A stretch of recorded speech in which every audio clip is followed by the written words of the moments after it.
We're going to be talking today about monasticism and the life of solitude. Now, if you think about it, there is a biblical precedence for ministries involving solitude or being away from the crowd of people.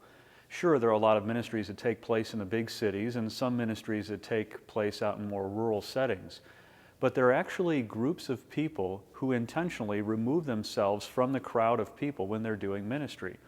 Think of some prophets in the Old Testament, maybe Elijah or Elisha, for example, who wandered the countryside, going from place to place, sometimes staying in someone's home, sometimes just being out in the wilderness, not necessarily having a house or possessions or property, leading a very simple life.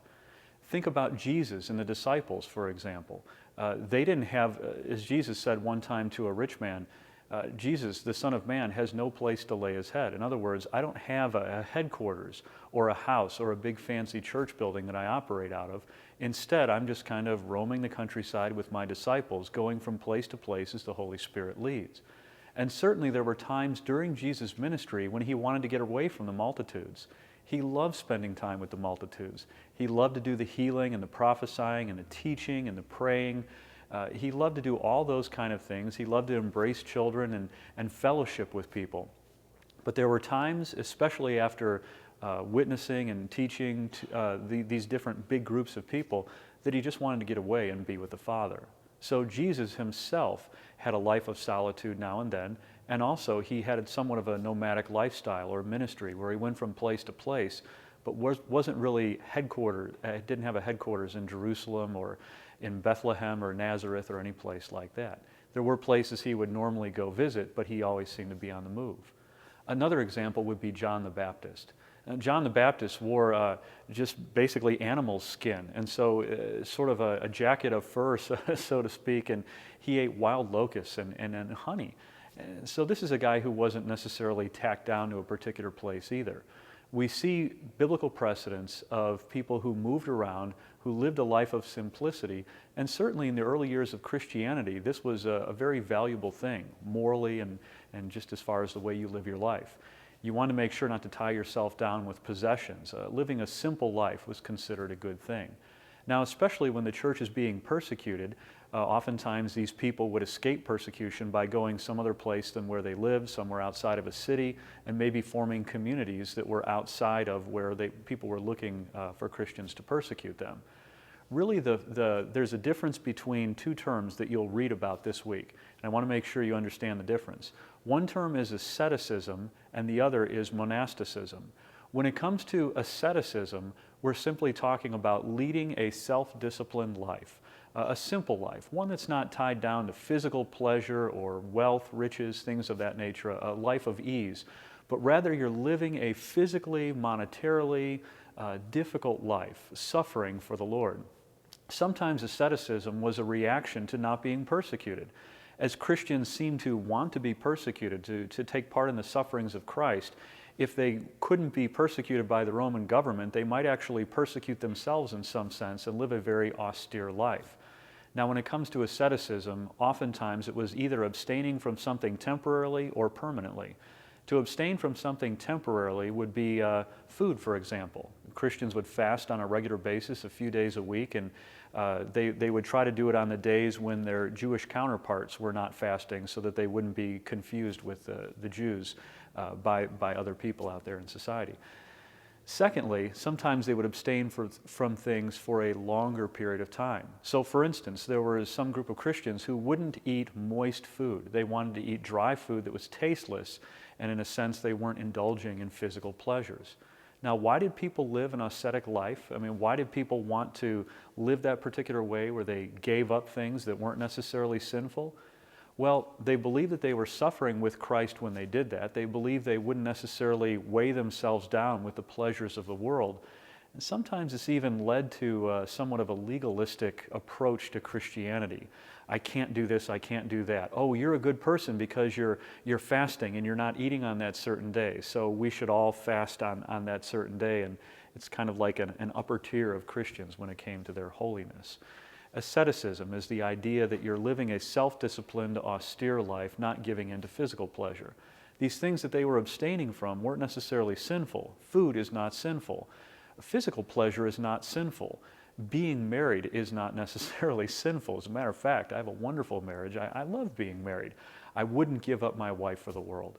And so being ascetic was in some sense a self-disciplined Christian response, but sometimes it could go a little bit overboard.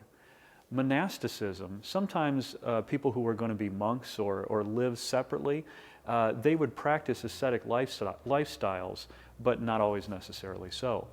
Monasticism means you go out and live a life of solitude. You're away from the rest of the church. You want to get in a place geographically that is different from your local church.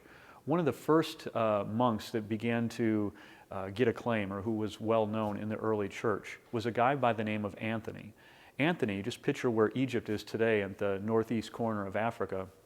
Anthony left the city of Alexandria and all the hoopla that was going on in the Roman Empire, decided he wanted to separate himself so that he could devote his life to concentrating on God, on Scripture, on studying, and avoid the challenges that came from living among the world. So Anthony separated himself, and before you know it, other people heard about what Anthony was doing, and they all went to join him. There are two different forms of monasticism. One is called hermetic.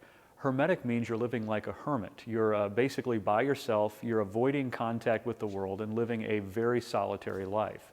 Another type of monasticism is called cenobitic. Cenobitic monasticism means you remove yourself from society, but you still live together as a group. And so Anthony, although he started as a hermitic monk, he ended up as a cenobitic monk. And as these other monks came out to the desert to meet with him and live with him and learn about his lifestyle, to ask him questions about the Bible and theology and the Christian life, he found himself organizing them or giving them certain rules to live by. And this would be the case in all monastic communities throughout the early church and into the early Middle Ages. A group of people would leave society wanting to get away from the pressures of society, the sinfulness and wickedness of the world, and then they would turn to these communities to live a holy lifestyle. When they got there, oftentimes, in order to live successfully, they had to have a number of rules that they were living by. So oftentimes, monasticism and asceticism could lead to legalism. I want to tell you a quick story before we go about another monk. There are all kinds of monks that live in different communities, but this one guy, his name was Simeon. And Simeon, in the, this would be early 5th century, Simeon decided he wanted to be separate from the world, like many other monks did. But he decided that physically speaking, he didn't want to touch the surface of the ground. So he had a little platform built, and he stood up on that platform, and that's where he lived, up on the platform with his feet physically not touching the world. Many monks and many ascetics did what they did to starve the body from certain food or to live separate from the world because they had a Greek dualistic mindset or worldview. In other words, Plato oftentimes taught that that which was real was not the physical thing that you can see and touch, but that which lies behind it. And it was almost like you have the physical and the non-physical, and they're constantly in contrast to one another. So Christians got this idea oftentimes off of that worldview that those things that were physical were bad, those things that were non-physical were good. In order to separate yourself from the wickedness of the world, Simeon, what he did was he lived up on this platform. Now at first a small platform was just fine. He never got off the platform. His helpers would come bring him food and other necessities that he had. After a while he decided he wanted that platform to be a little bit taller, not because he thought highly of himself, pardon the pun, but because he wanted to be more separate from the world. Well, that platform kept getting higher and higher and higher, and historical accounts of how high that pillar got that he was on, 40 cubits high. Just imagine a building being built and living on top of a building, but maybe about 5 or 6 feet wide, just a little circle that he was living on.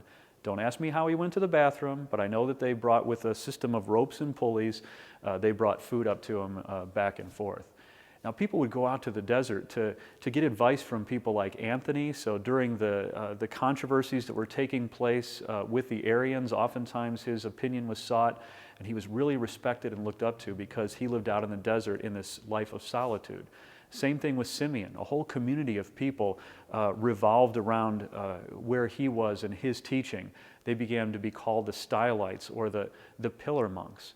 So I have this question for you today. Chances are, if you're taking this class, you probably came from a Protestant background, although we have a variety of people taking our courses. But in our Protestant background, we really don't have monks. We don't have monasteries that people go to just to get away. So what do you think about the idea of asceticism and monasticism? I oftentimes ask my students this in my classes. What are the strengths of living a life of solitude or living a self-disciplined life where you're a little extra harsh on yourself in terms of your self-discipline? What are the benefits of that? And also, what are the weaknesses of that? Oftentimes the way the conversation goes is that it's good for people to be away and be separate and to concentrate on Christ and on studying the Bible. But all too often, if you separate yourselves from the world, you really can't do evangelism. You can't help the needs of people who are in need. So oftentimes in the early church, as these communities of monks began to gather together, St. Basil, for example, in the later 5th century, or in the early 5th century, he began developing a set of rules that would include community service so that these monks weren't just separating themselves from the world, but that they were regularly serving the needs of people in the communities around them.